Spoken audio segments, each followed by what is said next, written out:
Hey, what's up guys, Riff here. So today we're going to be once again looking at the never-ending downfall of Dragon Age the Veilguard and Bioware. I think it's no secret at this point, this game was very costly for Bioware as well as EA. And the other day we looked at this article from IGN reporting on a series of layoffs going on at Bioware and a restructuring where basically the remaining team over at Bioware is now focusing their energy on the upcoming Mass Effect game. Now, last time we looked at the reaction to this, mainly from the now former employees of BioWare who took to their favorite echo chamber, Blue Sky, and they shared that they had been terminated and also were now looking for new jobs in the industry. However, in the day or so since then, there's been a lot of fallout across the industry, and some of the observations we're going to be looking at today involve games journalists and how they're covering this situation and how they're trying to shift the blame of the situation onto gamers and imbeciles and other labels they have attached to the people they want to make the boogeyman of BioWare's downfall. And on top of that, we're going to look at one other party, YouTubers. Not YouTubers like me, but YouTubers who are definitely shills for BioWare, who now find themselves in a very weird situation where they have to try to move on from this, find a new personality, and try to basically deal with the fact that their cash cow, Veilguard, did not last as long as they thought it was going to. So let's begin with this right here. So we all know that there is definitely a lot of unemployed people over at BioWare. They're unemployed because, of course, they were fired. However, we have language all throughout the games journalism scene trying to downplay what's going on here. IGN would release another article with this headline saying key Dragon Age developers have announced they're leaving BioWare after the developer restructured to focus on the next Mass Effect, which obviously they didn't choose to leave, they were fired. And you can see this got hit with a community note saying the headline is misleading, the developers didn't leave BioWare, they were laid off. Leaving a company means you make that decision yourself, which is not true in this case. Which is funny because it pretty much made everyone on both sides angry. So people who don't care about BioWare and believe they deserve whatever's coming to them because of Veilguard, they're like, well, no, they actually got fired. Then the people who support BioWare are like, that's an unfair categorization of this situation. They did not just peacefully leave on their own accord. So this is a giant L from IGN, but what's new here? But what they're reporting on here is definitely true from other reports we have seen. Basically, the entire Dragon Age team, the key members, they are all gone. And I'm telling you, Dragon Age, it's not coming back. I would be almost 100% certain we will not be seeing another Dragon Age after that. And you can thank Veilguard and all the activists at BioWare, or former activists at BioWare, who helped contribute to that disaster. But we have another weird headline, this one from VG247, who says this in their headline: it looks like the entirety of Dragon Age the Veilguard's main credited writing team is now no longer working at BioWare. Isn't that crazy how it works out? You make a terrible game and all of a sudden you don't have a job? That's the gaming industry. But this individual actually has some ideas as to who's to blame for this whole situation. So they say this: given that despite what idiots on the internet might say, Veilguard was far from an unmitigated disaster of a game, even if it didn't hit the potentially overzealous targets EA set for it financially. It'll be sad if indeed the entire writing team behind it, aside perhaps from some localizers who are listed as a part of other teams, have indeed either been shown the door or departed the studio on their own terms. So they, number one, say anyone saying this game was an unmitigated failure is an idiot. That's a very insecure thing for this person to say, because the game did underperform. And yes, EA had some big expectations, because of course they did. They put hundreds of millions of dollars into this game that was a very beloved IP. This was a ball set on the tee, ready to be a home run, and they swung and they missed. Because even the 1.5 million copies, well, I shouldn't say copies, the 1.5 million players who engaged with this game, that number is very, very bad. And their expectations were way beyond just the 3 million. We even had rumors that they were expecting 10 million copies in the first 3 months, and they sold, at best, a little over 1 million. But let's continue on to another headline where they're admitting to that comment I just made, that 1.5 million figure isn't a very good one. Even the journalists are questioning this figure, and they're saying that 1.5 million figure includes not only copies purchased by consumers, but also users who tried out the action RPG through the EA Play Pro subscription. So its full game sales are even lower. And that's not too surprising. And there's a reason why EA, in their preliminary Q3 report, came out and said there was 1.5 million players who engage with the game. That doesn't count things like people canceling or refunding. It doesn't count this EA Play Pro subscription, who the people got access through that. So that 1.5 million number is not copies. It's probably a lot lower when it comes to copies, and that is just humiliating. And you compare it to Dragon Age Origins that sold 3.2 million copies in that 3-month span, where Dragon Age the Veilguard clearly sold at least less than half of that number. But anyways, looking back at BioWare, it gets even worse. As reported by Jason Schreier over at Bloomberg, who, by the way, is the one who said the game was a massive breakout commercial success on day one and rubbed it in the face of chuds. He literally typed out chuds. He likes seeing the chuds angry about the success of this game. Well, we know how terribly that aged. Well, he's now reporting here that BioWare has less than 100 people working at the studio. After the latest round of layoffs, they are down to double-digit employees, which is actually pretty crazy. And again, the future of BioWare is definitely up for grabs. I know everyone's looking at Mass Effect and saying that'll save them. Will it? Do we really know if this is going to work out the way that everyone has intended? We're going to have to wait and see on that one. But another headline from PC Gamer again, trying to deflect blame.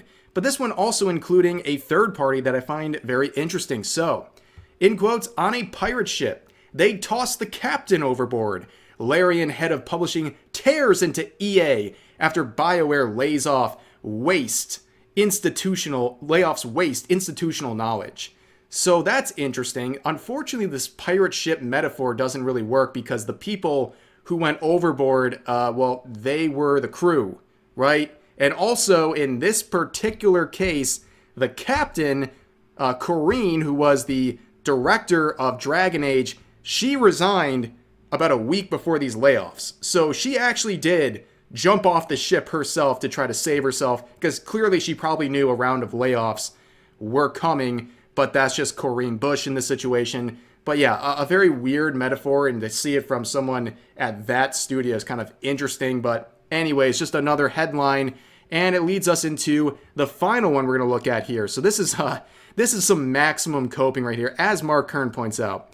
This Kotaku reporter's cope about Dragon Age Veilguard is why game journalism will never figure out what gamers want. Source, Kenneth Shepard's personal Tumblr blog, because of course, he is on Tumblr. I don't know what's more embarrassing, posting on Blue Sky or Tumblr. Because honestly, Tumblr's like the dinosaur version of Blue Sky. I mean, it might as well just be on MySpace at this point. It's like very strange. But here is the post on the Tumblr blog saying, in light of BioWare scattering some of its most foundational veteran talent to the winds, Dragon Age the Veilguard sure reads like something made by people who saw the writing on the wall. The RPG leaves off on a small cliffhanger that could launch players into a fifth game, but I'm skeptical that we'll ever get it. The quickness with which publisher EA gutted BioWare and masked it with talk of being more agile and focused shortly after it revealed the Veilguard underperformed in the eyes of the power that be, makes me wonder if BioWare was unsure it would ever get a return for a fifth time. Looking back, I'm pretty convinced the team was working as if Rook's adventure through the northern regions of this beloved fantasy world might be the last time anyone, BioWare or fan, stepped foot in it. But that may have only made me appreciate the game even more. So basically they're making excuses like the team knew the ship was going down, and I guess that makes them more sympathetic, like we're supposed to feel bad. Like they were making every single decision knowing the end was coming. Well, I don't think they really believed that. I think they were doing their thing with this game and, you know, injecting their activism any chance they saw. That was clearly a very important thing to them, and I don't think they ever thought they were going to get booted from BioWare. The reactions from these now former employees of the company, they seem very shocked, which nobody outside of their echo chamber is shocked. Like, this was an inevitability given how poorly this game performed. But they seem shocked, so I don't think this is a very valid excuse. And again, it's more coping from Kotaku here on Tumblr, of all places. And here's a nice transition to our shilling phase of the video here. So you see this headline again from VG247. They are quite angry about this whole situation. Dragon Age isn't dead because it's yours now. Ex-Bioware writer tells fans worried for the series' future following layoffs that weren't called layoffs. So here is that former member of BioWare right here on their Blue Sky account responding to this YouTuber who says, apart from my favorite thing being shot in front of my eyes, what is haunting me is the state of things. Dragon Age dying at the same time as my country rockets to fascism doesn't feel like a coincidence. Oh my god, did they just compare Dragon Age the Veilguard failing to a rise in what they believe is fascism? Oh boy.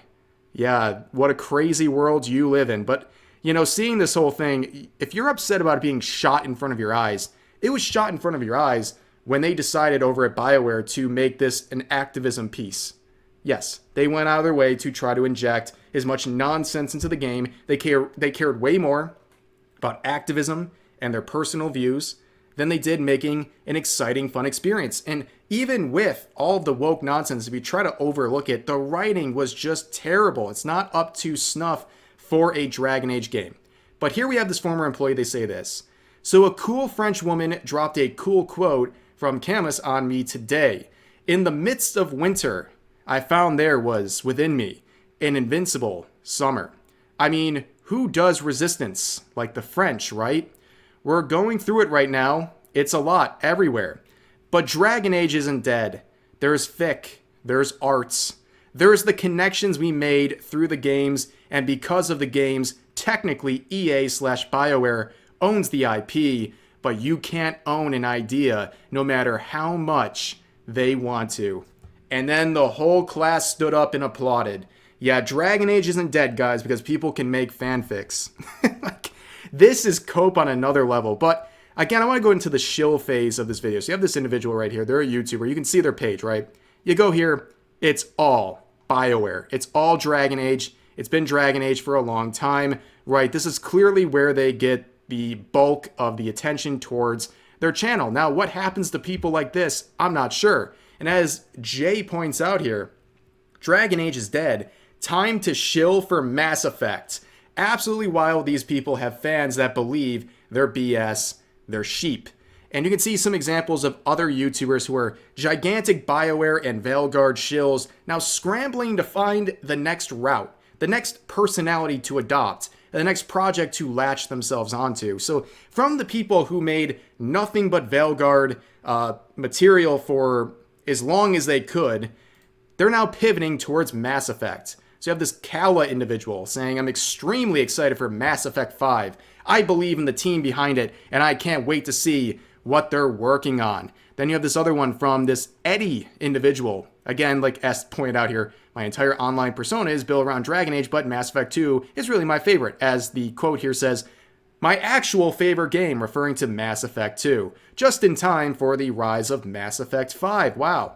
But let's look at this individual, right? This Eddie individual. They're a trans person, and they have made a lot of content on Veilguard as well. You can see it's just, I mean, come on. It's clearly the very big focus of their channel for months and months and months, okay?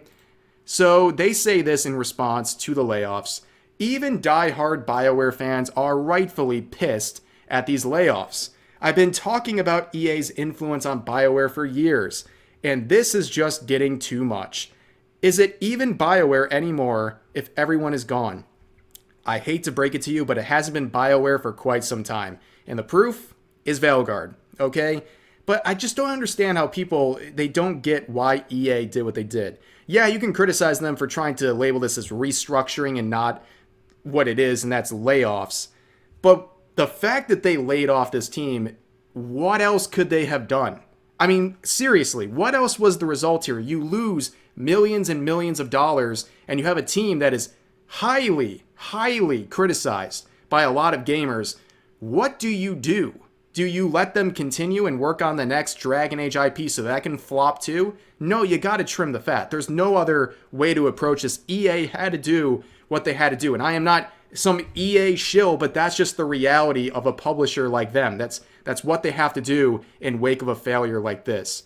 But here's this post from Nahri, I hope I'm saying that correct, referring to this Eddie individual because they made a post on their Discord referring to this individual who's been very critical. Apparently they have a lot of beef between these two, and they're criticizing them and how they've been handling this whole Bioware layoff situation, among other things. And Eddie would post this saying, "At everyone, I want to apologize because given the recent climate around Bioware, I think it would be in poor taste to do the cosplay in Mass Effect stream right now. I will do it when things calm down, but I need to put it on hiatus for the moment. Tonight on Twitch, I'm going to be talking about the layoffs and my perspective on what I think is going on at Bioware. I love your thoughts in chat, and hopefully we can decompress together as a community. I'm nervous because that Spanish girl that stalks me is already kicking off and attacking me on Twitter." And of course, they're referring to this woman right here, who would also post a recording, a video from that live stream. And I just want you to listen to the despair and the confusion here, because this person who has clearly fought so hard for Bioware and really benefited or tried to benefit from their IPs with Veilguard is now finding themselves in a sense of betrayal. Because Veilguard chose to represent, I guess. I don't know. However, it's just a lot. It's just a whole lot. Because now I'm in a position where I don't think Bioware is on my side. And that's... I'm in a position now where for the first time I don't think Bioware has the right intentions. Yeah, I'm going to be honest. Bioware never had your side on this. They never had your back. They thought of you as a convenient person to promote this game. Clearly, the gender ideology in this game probably connected with this individual because they're trans, and that made them a useful person for Bioware to spread the message of their game. However, a lot of that stuff, the gender ideology stuff in the game, was a big turnoff for a lot of people. And as soon as basically the gates close, these people get fired, the game is officially dubbed a failure, they don't care about people like you anymore. They don't need the shills anymore, and then they move on from you. And it's kind of sad, honestly, but at the same rate, like, you know what? If you want to base your online presence on a game or a studio, you got to prep for things like this. I mean, it's just an inevitability. And yeah, so that's that individual. The other individual we saw from Jay's tweet is this Kayla person. Again, you look through their bio, checks out, and then you go through their content, checks out, nothing but Bioware, a lot of Mass Effect, so maybe they're going to be eating good, but again, a lot of Veilguard over the past couple of months, and they had this to say about the situation. "I don't know what my Dragon Age coverage looks like moving forward. I have a video on Andraste I need to finish, and when I'm feeling better, I want to make more Dragon Age arts, but I don't know if I'll make any more Dragon Age videos afterwards. Thinking about Dragon Age makes me sad now." And this person says, "We'll never see another Dragon Age, sadly." And she says, "Yup. The series is absolutely dead. Belongs to the fans now." But yeah, even using that like propaganda language about belonging to the fans, that's the biggest cope I've ever seen. But you can see these people who have like latched on to Dragon Age and Bioware so tightly. When the things, when the shit hits the fan, man, they're really left with their guard down. They don't really know what to do next. And again, a lot of this is tied into politics and their own beliefs, and that was kind of another motivating factor, another layer to all this that makes them so attached to Veilguard in particular. But now they're pivoting over to Mass Effect, and they're just going to follow BioWare everywhere it goes. Even if they have these massive criticisms of BioWare and EA, they're still going to keep supporting them because they need these games, because it's relevant to their content creation, and that's kind of sad, to be honest with you. But anyways, that's going to do it for this video. As always, feel free to share your thoughts about today's topics in the comment section down below. Hope you guys enjoyed the video, and I'll see you next time.